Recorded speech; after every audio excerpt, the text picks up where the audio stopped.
আসসালামু আলাইকুম। আপনারা শুনছেন সর্বশেষ আন্তর্জাতিক সংবাদ। শুরুতে শিরোনাম পড়ে বিস্তারিত।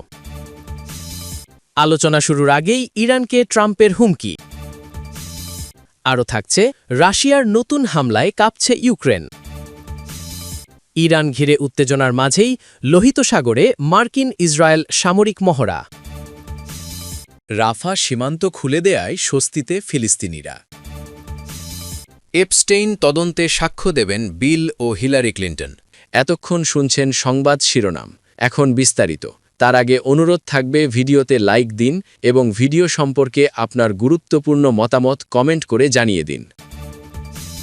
আলোচনা শুরুর আগেই ইরানকে ট্রাম্পের হুমকি। দীর্ঘ সময়ের হুমকি পাল্টা হুমকির পর অবশেষে আলোচনায় বসতে রাজি হয়েছে যুক্তরাষ্ট্র ও ইরান। আগামী শুক্রবার তুরস্কে ইরানি পররাষ্ট্রমন্ত্রী আব্বাস আরাগচি ও মার্কিন বিশেষ দূত স্টিভ উইটকোফের মধ্যে সরাসরি আলোচনা হবে। তবে আলোচনা শুরুর আগেই হুমকি দিয়েছেন যুক্তরাষ্ট্রের প্রেসিডেন্ট ডোনাল্ড ট্রাম্প। ওভাল অফিসে সাংবাদিকদের এক প্রশ্নের জবাবে মঙ্গলবার ৩ ফেব্রুয়ারি তিনি বলেছেন, ইরান যদি চুক্তি না করে তাহলে ভয়াবহ কিছু ঘটবে। ট্রাম্প বলেছেন, ইরানের দিকে আমাদের জাহাজ যাচ্ছে, বড় বহর এবং সেরা। ইরানের সঙ্গে আমাদের আলোচনা চলছে, দেখা যাক কি হয়। যদি আলোচনার মাধ্যমে কোনো সমাধান হয় অসাধারণ হবে, কিন্তু যদি এর মাধ্যমে না হয় তাহলে ইরানের সঙ্গে খারাপ কিছু ঘটবে। এর আগে আল জাজিরা ও রয়টার্স সহ একাধিক আন্তর্জাতিক সংবাদ মাধ্যম জানিয়েছে, ইরানের প্রেসিডেন্ট মাসুদ পেজেশকিয়ান পরমাণু আলোচনা পুনরুজ্জীবিত করার আনুষ্ঠানিক নির্দেশ দিয়েছেন। এই প্রক্রিয়ার অংশ হিসেবে কাতার, তুরস্ক, মিশর। রাশিয়ার নতুন হামলায় কাঁপছে ইউক্রেন।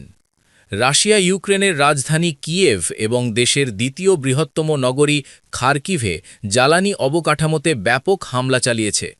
ইউক্রেনীয় কর্মকর্তাদের দাবি, শীতকালীন আবহাওয়ায় এক সপ্তাহের যুদ্ধবিরতি শেষ হতেই রাশিয়া এই আক্রমণ শুরু করেছে। খবর আল জাজিরার। ইউক্রেনের পররাষ্ট্রমন্ত্রী আন্দ্রেই সিবিহা মঙ্গলবার জানান, রাতভর রাশিয়া ৪৫০টিরও বেশি ড্রোন এবং ৬০টির অধিক ক্ষেপণাস্ত্র ছুড়েছে।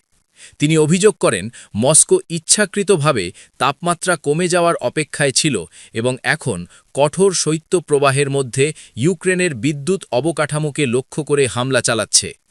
কিয়েভের মেয়র ভিটালি ক্লিচকো জানান, রাজধানীতে তাপমাত্রা -১৭ ডিগ্রি সেলসিয়াসে বা ১.৪ ডিগ্রি ফ্যারেনহাইটে নেমে যাওয়ায় ১১৭০টি আবাসিক ভবন তাপ সরবরাহ থেকে বিচ্ছিন্ন হয়ে পড়েছে।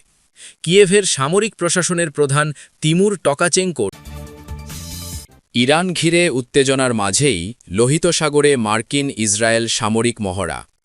ইরানের পারমাণবিক কর্মসূচিকে ঘিরে ওয়াশিংটন ও তেহরানের মধ্যে উত্তেজনা যখন ক্রমেই বাড়ছে, ঠিক সেই সময় লোহিত সাগরে যৌথ সামরিক মহড়া চালিয়েছে যুক্তরাষ্ট্র ও ইসরায়েল।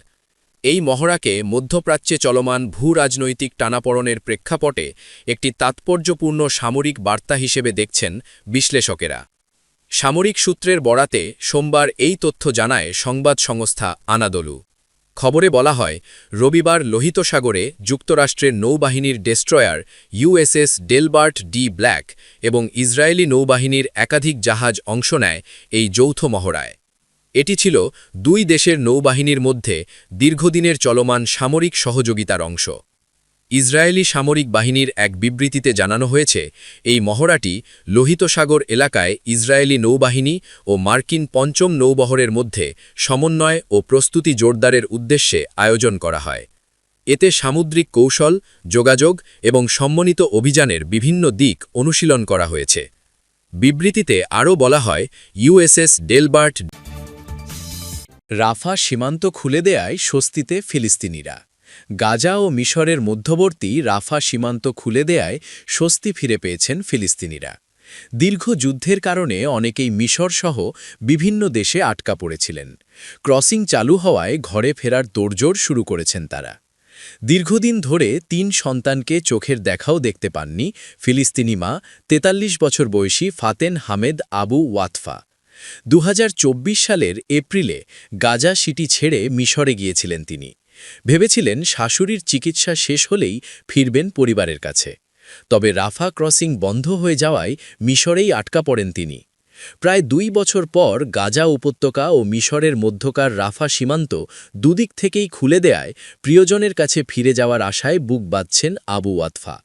যুদ্ধে এপস্টেইন তদন্তে সাক্ষ্য দেবেন বিল ও হিলারি ক্লিন্টন। কুখ্যাত যৌন অপরাধী জেফ্রি এপস্টেইনের প্রসঙ্গে মার্কিন কংগ্রেসের তদন্তে সাক্ষ্য দিতে রাজি হয়েছেন যুক্তরাষ্ট্রের সাবেক প্রেসিডেন্ট বিল ক্লিন্টন ও সাবেক পররাষ্ট্রমন্ত্রী হিলারি ক্লিন্টন। হাউস ওভারসাইট কমিটির আদেশ অমান্য করায় তাদের বিরুদ্ধে কংগ্রেস অবমাননার প্রস্তাব পাশের ঠিক কয়েকদিন আগেই এই সিদ্ধান্ত জানালেন তারা। ৪৩ বছর পর এই প্রথম কোনো সাবেক মার্কিন প্রেসিডেন্ট কংগ্রেশনাল প্যানেলের সামনে সাক্ষ্য দিতে যাচ্ছেন বলে জানায় দেশটির সংবাদমাধ্যম CNN নিউজ।